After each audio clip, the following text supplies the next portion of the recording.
Hello and welcome back to the level 7 affixes. This is where it gets interesting, kiddos. So far you've seen what your level 2 affixes are going to be applied at level 2, 3, 4, 5, 6, 7, doesn't matter, but your level 2 is going to be a minimum moving forward no matter what. Your level 4 affixes, anything Mythic 4 and higher, and now you are at the level 7 affixes. You are only one step away from your level 10 affixes, which are absolute hell, depending on what your previous affixes are.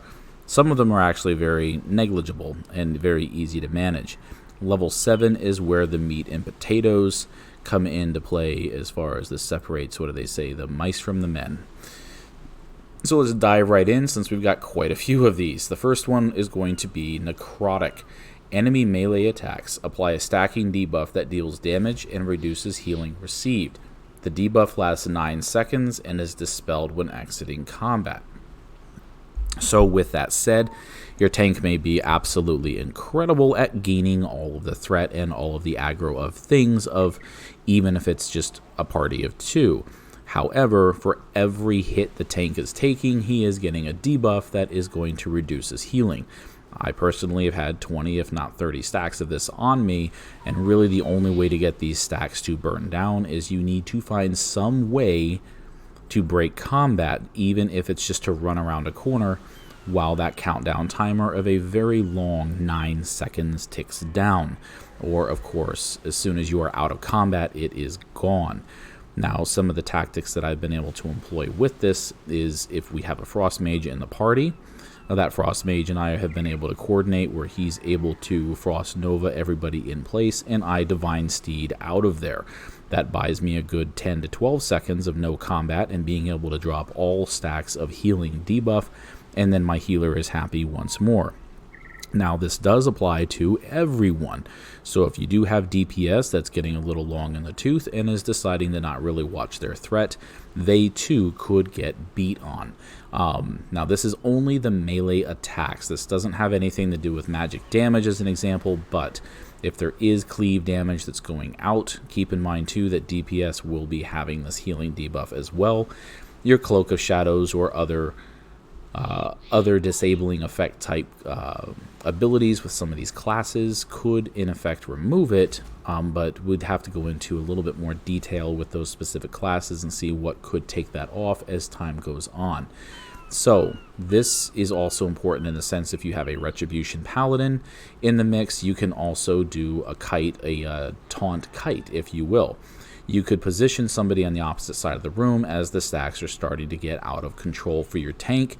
You could have one of the DPSers taunt the target, or for that matter, if you have a druid, the druid could throw out the treants, which would break all combat from, or at least all threat from the tank long enough for that 9-second timer to burn down. Or if the hunter has a pet, the tank should then cease all threat generating abilities and have the hunter taunt away. The same with a blueberry. So there are many different mechanics that you can use from different classes to really help out your tank if he's starting to get a lot of stacks of necrotic on him. Skittish, yeah, this one, group AoE, group DPS, anything heavy cleave, excuse me, hates this one because tanks are generating 75% less threat. That's typically not a problem on single target because we can taunt, we can just beat the crap out of something, but it is a problem if we lay down Consecrate, use our Hammer of the Righteous, and we are focused more on that single target damage or that single target threat, because if a DPS comes in and just begins to nuke from an AoE perspective, the tank is generating so much less threat there. I mean, there's so little threat, 75% less, that it's not uncommon that DPS is going to get a beatdown. So, with that said, using the misdirect or any type of tricks of the trade if you're a rogue, really any type of threat mitigation is very welcome here. If you can fade, anything that you can do to drop your threat. You may even do a feign death if you're a hunter, just to make sure that you're not jacking the aggro from from the tank. The tank is already going to have to compete with a high aggro table, that of the healer. The tank should not be having to compete against high aggro tables of 3 DPSers who, yes, even though we want you to kill the mob very quickly and very efficiently, you need to do so in a way where we don't mana burn and potentially wipe and have to res you because you just could not slow the F down. Sometimes it's not all about the speed of the kill as much as it's more about the efficiency to achieve said death. Volcanic. Enemies cause eruptions of flames near distant players.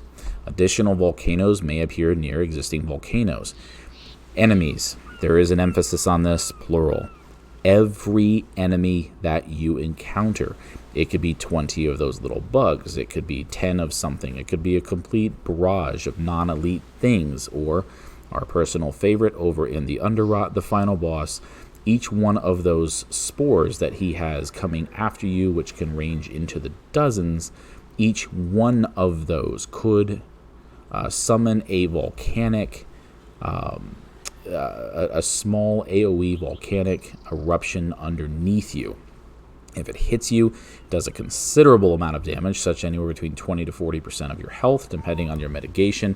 But one of the other things that makes this very difficult, of course, is if you have so many things, so many enemies that are engaged with you, the faster you burn them down, the less likely they are to summon up the volcanoes. But keep in mind, if you pull an entire group of 10, 20, those volcanic eruptions could actually be right where the tank is standing, where the healer is standing.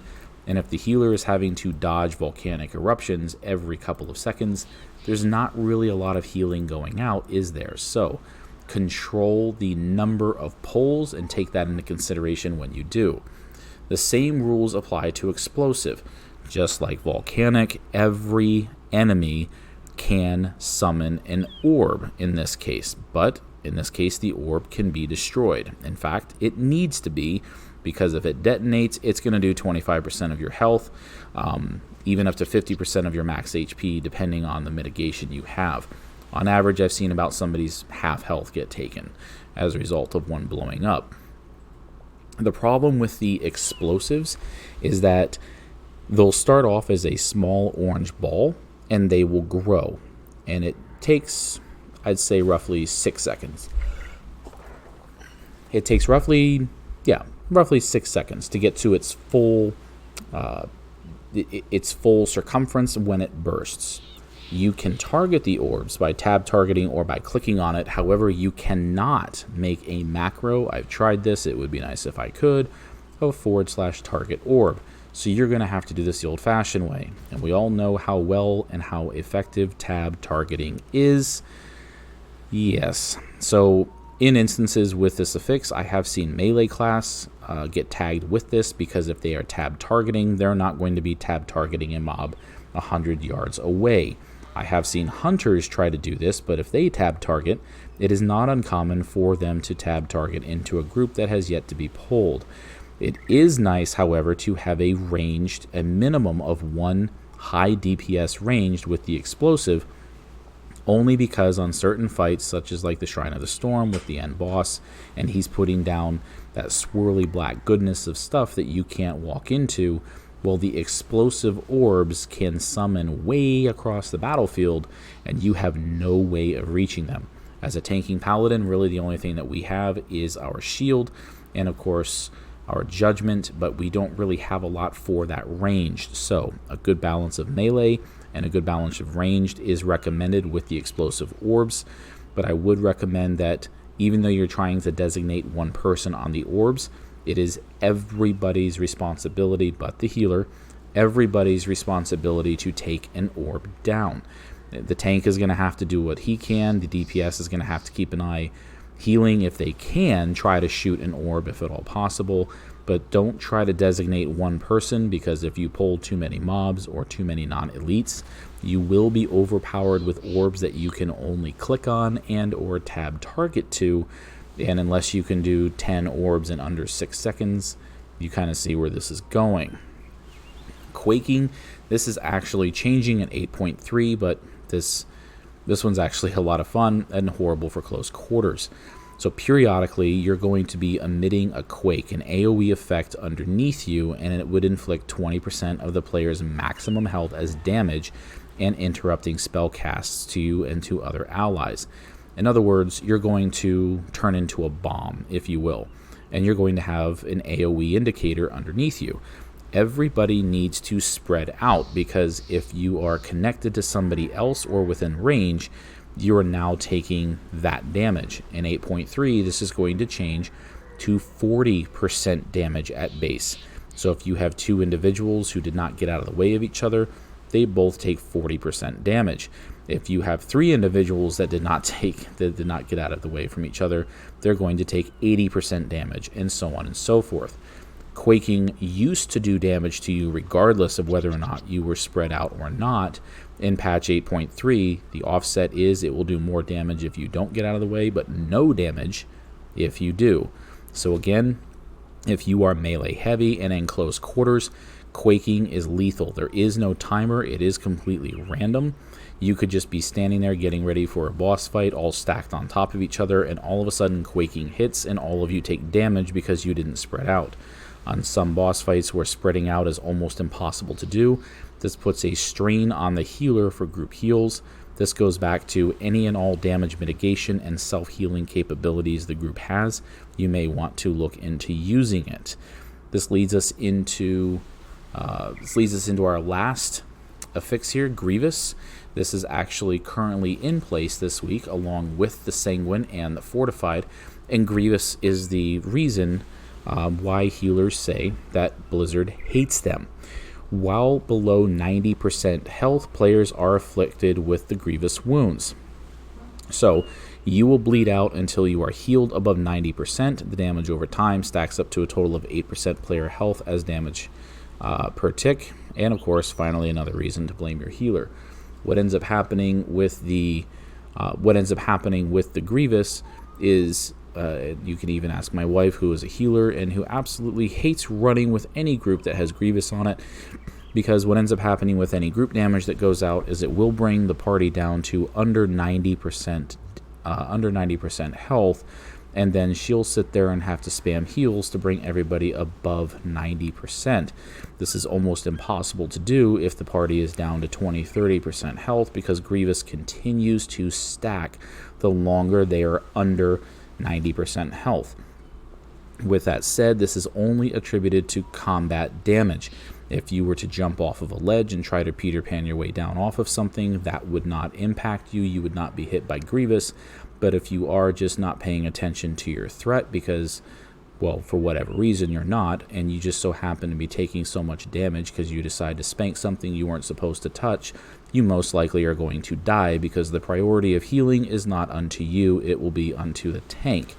However, this goes back to the importance of interrupts and why anything that would be shooting an AoE effect at a party should be interrupted, because there is absolutely no reason why any spell that could be interrupted to prevent group damage, there is never a reason it is not interrupted, especially if Grievous is on.